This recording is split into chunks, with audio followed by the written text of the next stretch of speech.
بسم اللہ الرحمن الرحیم۔ السلام علیکم ورحمۃ اللہ وبرکاتہ۔ حضرت عبداللہ بن عمر رضی اللہ تعالی عنہ سے روایت ہے کہ رسول اللہ صلی اللہ علیہ وآلہ وسلم نے فرمایا، رب کی رضا والد کی رضا ہے اور رب کی ناراضگی والد کی ناراضگی میں ہے۔ اس حدیث میں اس بات کا تقاضا ہے کہ والد کی اطاعت اور تکریم کی جائے، اس کے لیے جس نے اس کی اطاعت کی اس نے اللہ کی اطاعت کی، اور جس نے اس کو ناراض کیا اس نے اللہ کو ناراض کیا۔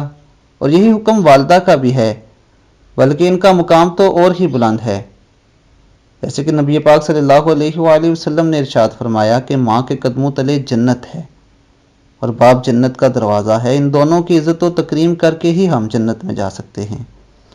اس لیے دوستو، اس حدیث سے ہمیں یہ معلوم ہوتا ہے کہ والدین کی نافرمانی گناہ کبیرہ میں سے ہے، اور جو شخص گناہ کبیرہ کا مرتکب ہو جائے، جب تک وہ توبہ نہ کر لے اللہ تعالیٰ اسے کبھی معاف نہیں فرمائیں گے۔ اس لیے دوستو، اگر آپ کے والدین زندہ ہیں تو اس بات کو غنیمت جانیں اور ان کی خدمت کریں، اور اگر وہ اس دنیا سے رخصت ہو چکے ہیں تو ان کے ایصال ثواب کے لیے دعا کریں اور اللہ رب العزت سے معافی طلب کریں۔ اللہ تعالیٰ آپ کو ضرور اپنے محبوب لوگوں میں شامل فرمائیں گے۔ اب تک کے لیے اتنا ہی، اپنا بہت خیال رکھیے گا۔ اللہ حافظ۔